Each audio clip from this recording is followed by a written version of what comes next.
Hey y'all, welcome to the Team LoCoFit Roundtable, hosted by me, Laurin Conlon, owner of Team LoCoFit.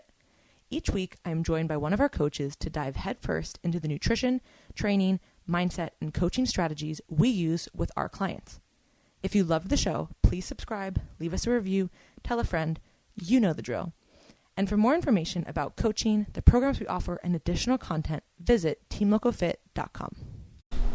All right, and we are back, and I'm with Rick, our mental health consultant, and this is our part two to our, trauma series, and we can call it that. If you haven't listened to part one, definitely go do that. We give a lot of the background information on stuff that we've seen with clients, and also what Rick does just in general with clients in this situation, and just give a really good background kind of trauma and the different types, etc. So now for part two, we wanted to do more treatment, and of course this is going to be very individualized for every person, but just kind of like a general overview of some treatment methods and kind of like what to look for, I guess, and like what to expect. Sure. All that. So first and foremost, what I want to encourage people to do, if you heard the first part of the podcast, or if for some significant amount of time you've been thinking, I have some things that I need to work on, the first thing I really want to encourage you to do is to start talking about it. I cannot stress the importance of breaking the silence, that code that exists for us to not talk about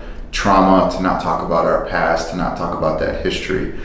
It is the number one factor that leads to healing. It can occur for a lot of different reasons. People will not want to share their stories because they'll fear that they're going to be outcasted. They're going to fear that people won't relate to it. They're going to be judged. It's going to change somebody's perception of you, etc. So they keep quiet. They don't say anything. And as a result, that silence stays within you and it manifests in other ways. Eating disorders, gambling addictions, abusive relationships, all kinds of problems in various aspects of our lives. So the very first step in treatment is being able to talk about it. It's going to require you sharing things with your loved ones. It's going to require you sharing things so maybe you're trying to resolve some childhood trauma that was there, but now you're in your 20s, 30s, or 40s, and you're in a relationship with somebody. It's going to require you hearing and saying and speaking and processing and discussing these things, because the more you discuss it, the more comfortable it is and the less control that it has. And as you implement coping strategies, if I'm dating somebody, if I'm married to somebody, they're a part of my support network, and they're also going to be a part of the recovery process, because you're now a part of my life. And so that means you may not have been a part of the issues that were there, that cause, but you are a part of the effect now, and the effect moving forward. And so you want to be able to encourage them. If you're doing therapy, for example, and you haven't told your significant others, I'm in therapy, we need to get you to that space where you feel comfortable telling people, I'm getting help for these things. Not a sign of weakness. It is a sign in the opposite direction. It takes an incredible amount of courage, an incredible amount of strength to go into sessions and start diving through this stuff.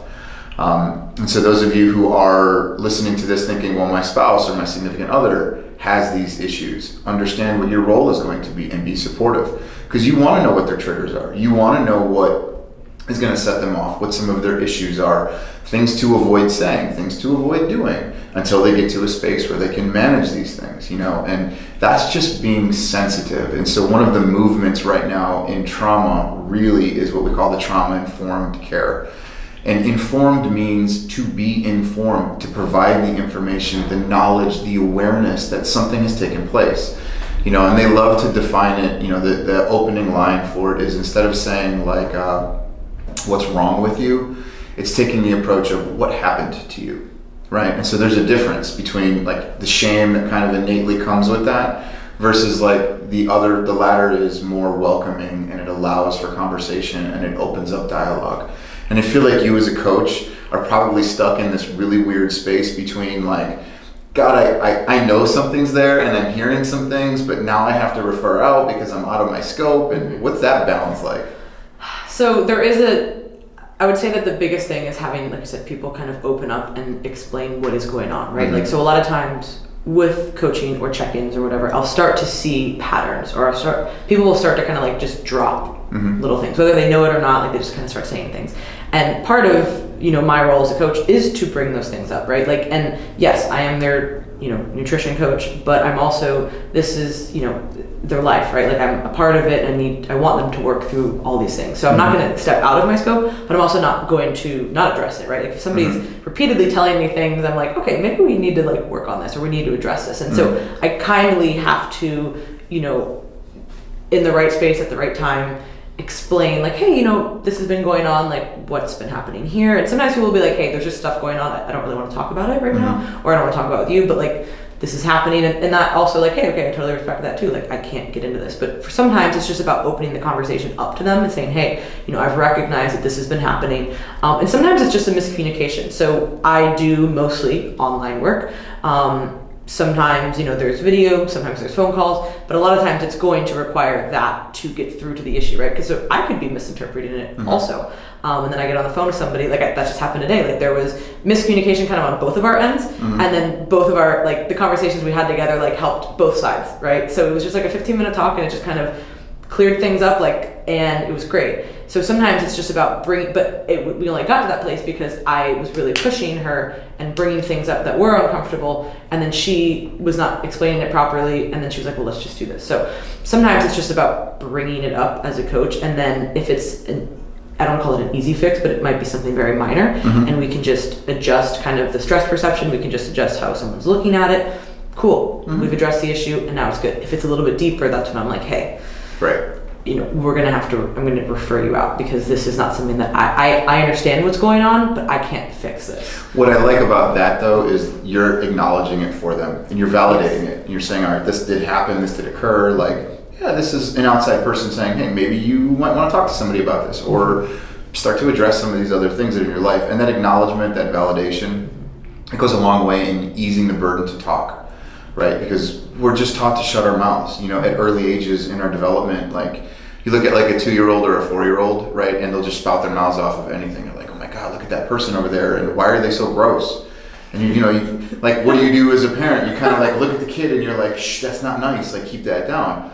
And so early in life, we're taught to start silencing our voices. And as we grow older, the social norm is that you aren't rude. And so sometimes like, because we're trying to not be rude, we shut our mouths, and we almost think it's an inconvenience for people to know our histories. We don't want people to, and the idea of independence means to do things on our own. And so as people start to develop later in life and become more independent, and they've not moved past it, but like it's just in the past, they're less reluctant to talk about that. They don't want to bring up the issues because, a lot of them will be like, well, I've dealt with it. Have you? Because I see this every week, but it actually helps too, I think, sometimes in the position that I'm in, and obviously the position that you're in.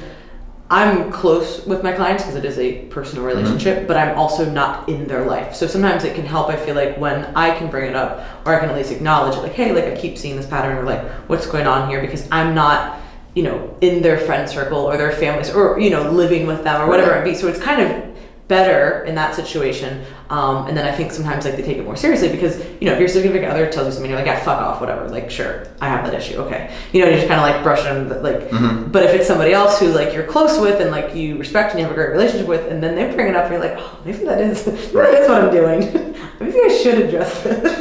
I shouldn't have told you to fuck off. So I definitely think that that's important. And I also do think, and I know that you mean this when you're saying like talking to people and being open about stuff, you want to also make sure that you're in a position to where you want to talk about those things, not just to vent, but to actually make a change. Right. You have friends that you can vent to. Now, don't get me wrong, it doesn't mean, if I have a client who I'm seeing for 6 or 7 months, like certain points in times and sessions, the client has to vent, they have to get things out, and that's okay.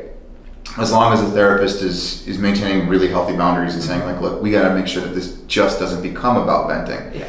But there has to be motivation for the venting. Like you want to move past this problem. So we need to address it. We need to do work. Like usually when I've repeated myself or we're talking about the same issue a couple of times, it's kind of like, we're still stuck on this. Why? What are we getting out of talking about this for the 3rd, 4th, 5th time? Sometimes that's a process for our clients. So it's a little bit of it's more art than science, and you're kind of like figuring your way through it together. But yes, like if it's just to bitch about what happened at work today, call a friend. You don't need to pay a therapist for that. And, therapists hopefully are canceling those sessions. They're saying, hey, like we need to be working on more meaningful things instead of just like talking for an hour about how your day went. Yeah. So yeah, they should be focusing more on what are the action steps that we're taking. And even just in general, when you're opening up to people, like making yourself aware of like what's going on, or, hey, like I have these, these issues in the past, or I had this trauma, or how whatever, like just saying it to say it is very different than saying it to then actively work on it. Yeah. And I encourage clients, part of breaking the silence means stepping outside that comfort zone and telling people about it, right? We want to keep it so secret, and like people are coming to therapy and they want to just do it by themselves.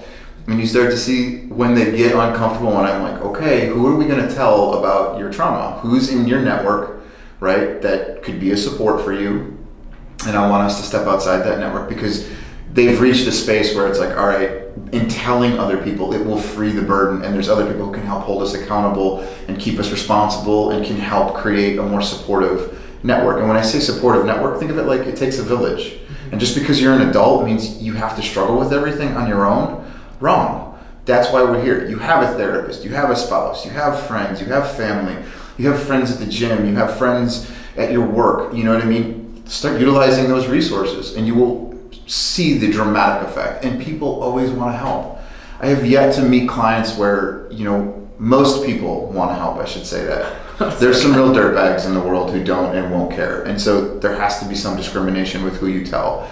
You don't want to be telling every single person your history because they'll use it against you and they'll use it to harm you. And that's counterproductive to what we're trying to do. Or they just will not say anything useful and it might actually be harmful. And then you're like, well, see, that's why I don't tell anybody. Right. Right. And so it creates that rejection. Yeah, you need to tell the right people. Tell the right people. Tell the right people. But, some of the other things that can happen as a result of trauma that we'll see, we were talking about the self-harming behaviors.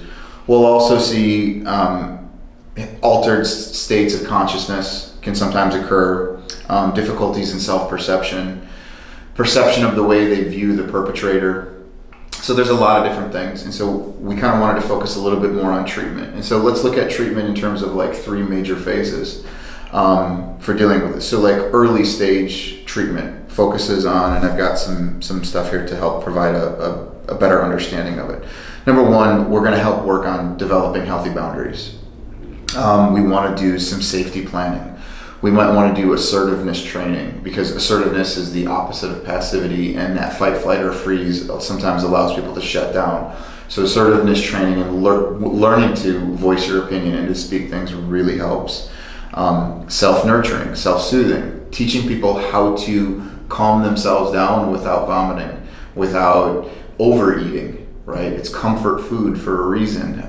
So identifying those patterns is key. And I would assume that a lot of the clients you're kind of meeting with are struggling with some of those very basic fundamental things. Mm-hmm. And like we said, it's such an easy thing to control, which is where a lot of this comes back to. So any type of eating or training control, and let me be very clear, you do need to have some type of control in your life. And I think that this message gets lost a lot of times, especially now with this new kind of counterculture to, like fuck diet culture, like you need to eat what you want, be intuitive, like whatever you like, just, live your life and enjoy everything. And it's like, to a point, right? Like there's obviously, that's a very nuanced discussion. Me and Karina did do a podcast on health at every size and kind of that whole, more of our thoughts on that topic. But just in general, like there's always going to be things in your life that need control, that need restraint.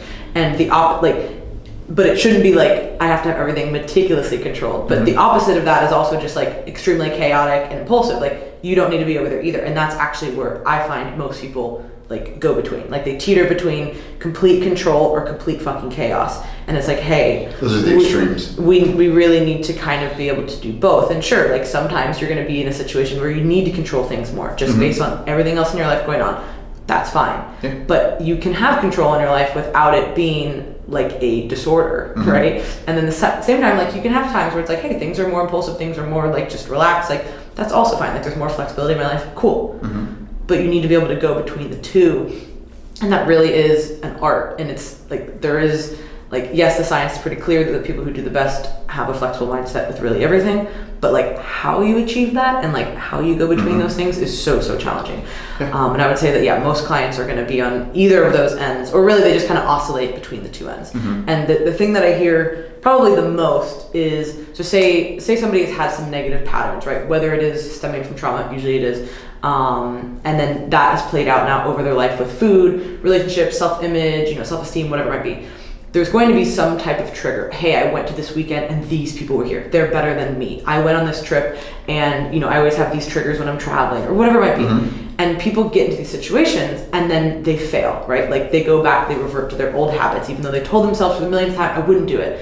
And then they come back to me and they say, I failed you, I failed myself, I need to take this more seriously. And I'm like, no, that's not the right answer. You taking it more seriously is you just buckling down for these next few weeks. But then what's going to happen when you get presented with these challenges again? You're not going to be any different. Right. So we need to say, okay, where did we falter? Where did we fail during this actual situation? So traveling is a huge one, and traveling is picked up for a lot of people. And traveling can create a lot of just situations or triggers for people, whether it's like, they're going to overeat, they're going to drink a lot, they're going to just have just negative thoughts, they're going to be out of their little ecosystem, so they feel very unstable. Maybe they say, fuck the gym, I'm not going to train. And then that, of course, comes back when they come home and whatever, right? So traveling is like a huge trigger for a lot of people. But I'm like, listen, okay, where did you falter? Did you, was everything just completely fucked? Was it 90%? Was it 80%? Like, where were we? And then, okay, let's identify these struggles and let's pick one thing that we can work on for next time. You didn't train at all. Why don't we go to the gym once next time?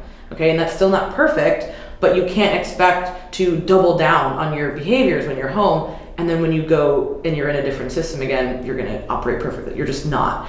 So that's really the issue that I see with people, and they want to be so 100%, which is great, and I applaud the effort, but it just doesn't work. It just does not work in practice, especially when you're taken out of your little ecosystem. And that's actually where I've seen a lot of people struggle this year with now working from home and all this stuff. That was a really big transition for people. It continues to be, because it's always like ever evolving, and companies don't seem to have very good boundaries with working from home for their employees, but that's a whole different conversation. It's a work in progress. It's new for everybody. Yeah. And companies are shifting to that model. So yeah, but it's scary. But you said something that I'm glad you brought up, because I wanted to address it, and it's the idea of being perfect through your treatment, and it's not going to happen. It's something that I don't necessarily like to advertise, but sometimes relapse is a part of recovery. Whether we're talking about relapsing as an addict, right? Or we're talking about how you're working with your therapist, you've identified triggers, you know all this stuff, you've been working on your coping mechanisms, and all of a sudden you find yourself triggered in an environment and you react in a really poor way. Like, forgive yourself for it. This is complicated. Like, that's why I love the term complex PTSD. And every time you hear the word PTSD, you can replace that with trauma, right? Because that's really what we're talking about. And this is your life. There isn't a play-by-play. This isn't a blueprint. This isn't some schematic that we can pull up and, pop out a fuse and put another one in. It's a work in progress. You're a work in progress. I had a client describe his life, and I thought it was brilliant. He's like, my entire life, he's like, I feel like I'm drawing without an eraser. He's like, no matter how good I get, I can always see my mistakes. And I was like, you're right, you can't erase it. And furthermore, when you make a new mistake, you always see that. And it's like there's this process of learning to forgive yourself. We talk about unconditional self-acceptance. And what does that mean? It means I'm a human being. I'm fallible. I make mistakes. I want to work to forgive myself and move on. So if we look at it in terms of almost like an addiction model, if I'm sober for a week, but I relapse, I get back on for however long that relapse occurs, I get back on the horse. Now I'm able to go 3 months. I relapse again, whatever. 3 months, now I can go a year and I have a relapse. Right, and now maybe I go 5 years of sobriety and I have another relapse. But now, for whatever reason, the rest of my life is struggle-free. And what we begin to see is, yes, you suffered some relapses since you started, but you're on the right path now. You have finally gotten to the space where you can control it. And trauma is no different. You can predict some of the triggers, but sometimes things are going to happen that are well out of your control. You can't predict who's going to walk into a room, or what they're going to say, or what they're going to do, or how they're going to respond. You can only control yourself.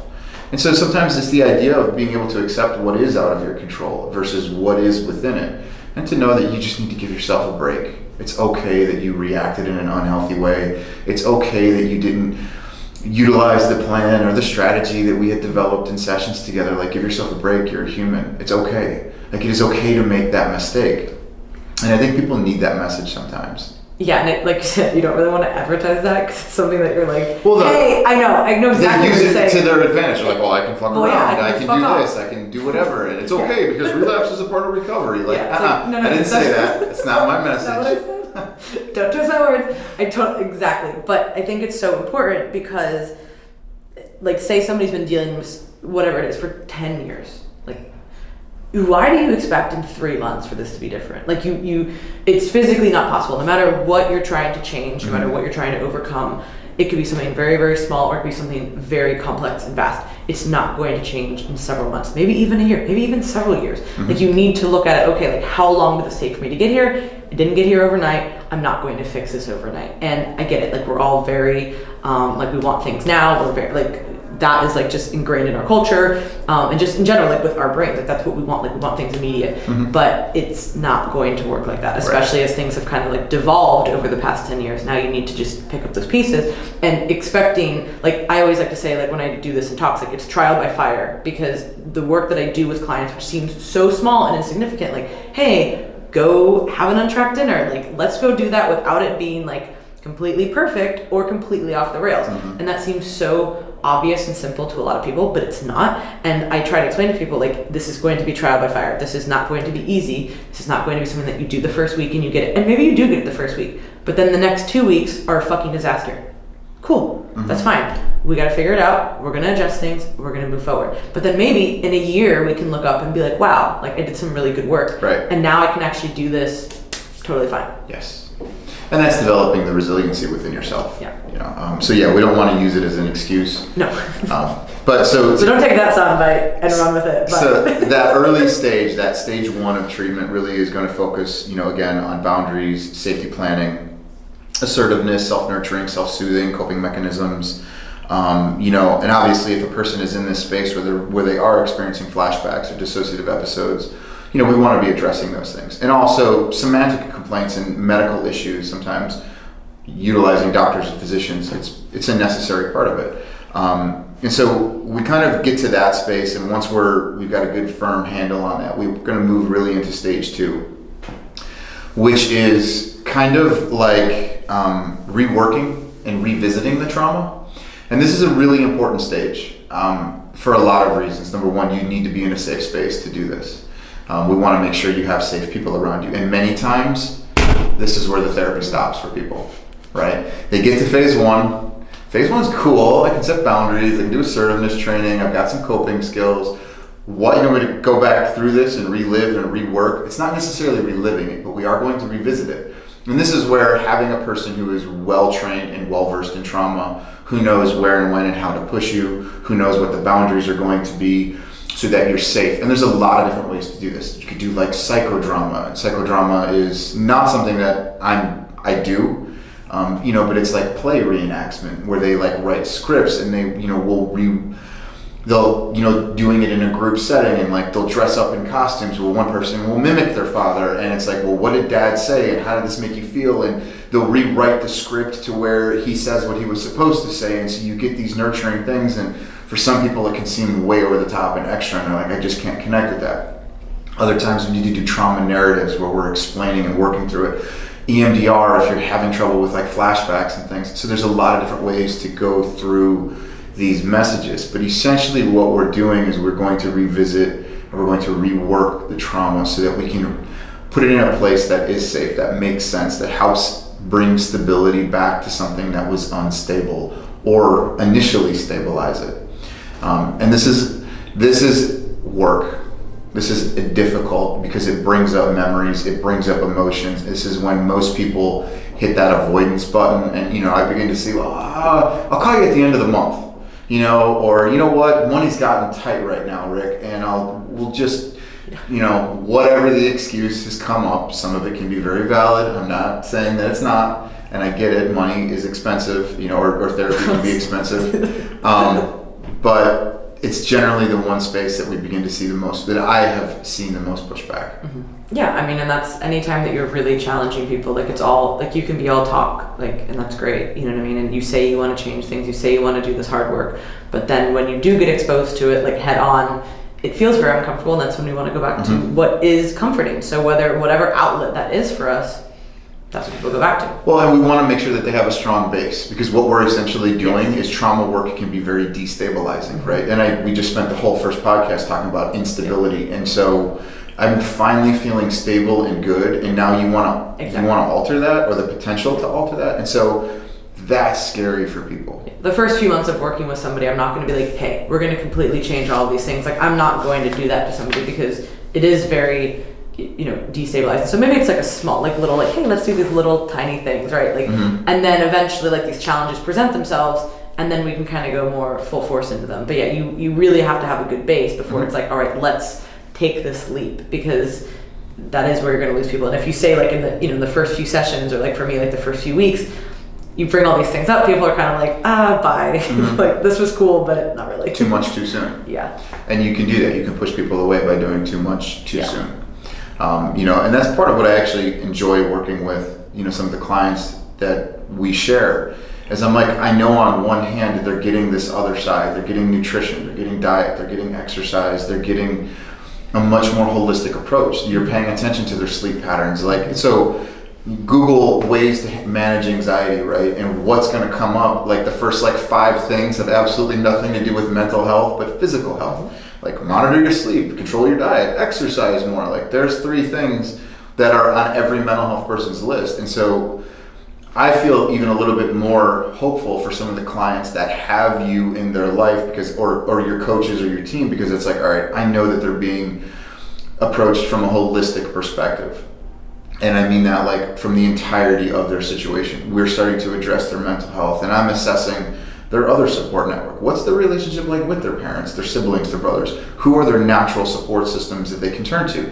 And the more that they have you, they have their family, they have their friends, they have this great support network, and now they have a mental health therapist. And so we're looking at it, and it's really great. The ones that are more difficult are when people are missing those things, and you're the only person that they're turning to right now. It's like, how do we build this support network up to make you more resilient? Does that make sense? Mm-hmm. Yeah. No, 100%. Cool. That's such a big piece of it. Yeah, it is. And so moving into the 3rd stage, the late stage development, or stage of treatment. This is where we're going to talk about self-esteem development, improved relationship skills, your ability to connect, intimacy. This is also we'll start to see and address issues in sexuality, if that's an issue that's playing out in your relationships, because believe it or not, stress can affect all aspects of your life, including your sexuality, your current life choices, vocational choices, like if you're struggling with careers. It's important to note that in this stage, this is where we begin to see more of the existential issues. This is where it starts to develop, did I choose the right path? Am I in the right career? Am I with the right person? Because now what we've done is we've kind of worked through everything, and it's always like the house was burning around us, right?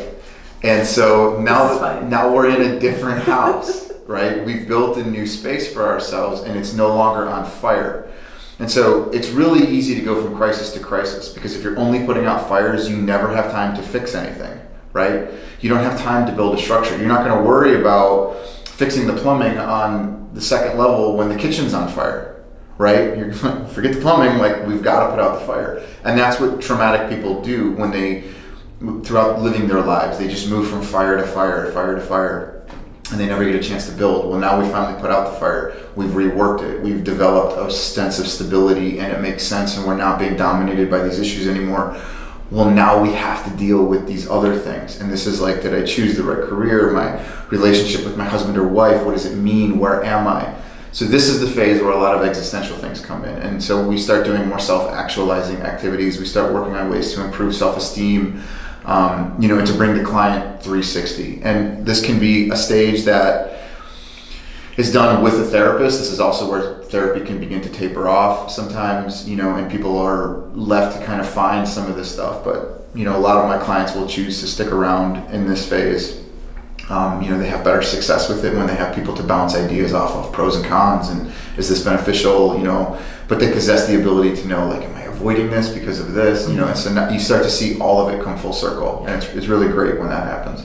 And that sounds super fun, and everybody probably wants to do that part, but that is the third part for a reason. Like, you would not be able to do any of that before the first and the second parts, which is why that is so important. And everybody, I think, wants to get there, but again, like, that's the, like, hey, this is the patience, like, this is where patience plays in, and everybody's going to respond at a different time, and it's going to depend, of course, like, how frequent are you getting therapy, how frequent are you just checking in with anybody, right? Like, it doesn't matter, like, what relationship that we're talking about, but, like, how frequently are you paying attention? And I can't remember which podcast it was, but, like, you can't expect all these things to change and then, like, not have regular sessions, like, not do the work that, like, you're recommending, like, just hope that things are better. Like, it's the same thing with what I do. Like, I can tell somebody what to do, but it doesn't mean they're going to do it, right? Like, but if they do it, they're going to get there a lot faster, but it's still going to take time. So it's just, like, people can, I think, romanticize about, like, the end result, or like, oh, this sounds great, like, I want to get there, but it's like, yeah, but you have to get through, like, 1 and 2, which is pretty awful. Right. So, like, after 2, we can get to this third part, which is super important, but you can't miss those. Right, and that's just it. It's the struggle and embracing that part of it. And I don't think our natural instinct is to avoid things. Basic psychology, is most decisions are based off of one of two factors: avoidance of pain or pleasure seeking.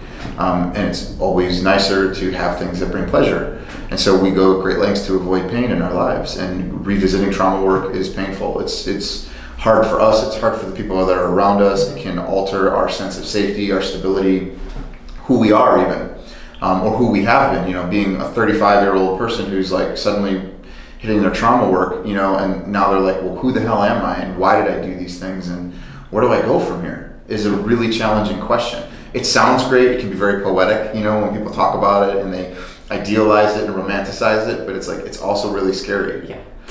So you want to take it with precautions and be safe in that approach. So hopefully that brings people to a space where it's like, all right, this is not just a simple, easy process where Tony Robbins is, like, on stage being like, you can get through anything, like, right here, right now. Love Tony Robbins, don't get me wrong, but some of this stuff is a little bit more complicated. It can't just be brushed past.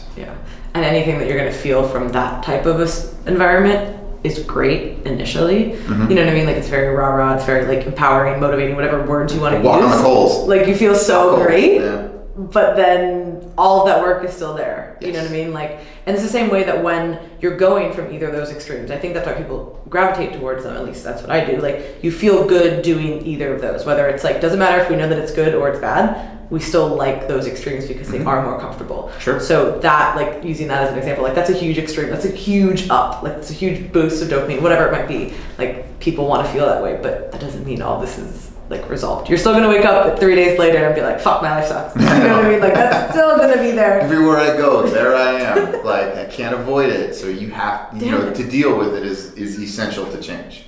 So anything else? No, that's really all I have. All right. If you guys have any questions, please let us know. If you are interested in doing any mental health consulting with Rick, we will put the email in the show notes so you can contact him there. And for any other information, you go to teamlocofit.com, and we will catch you guys next week.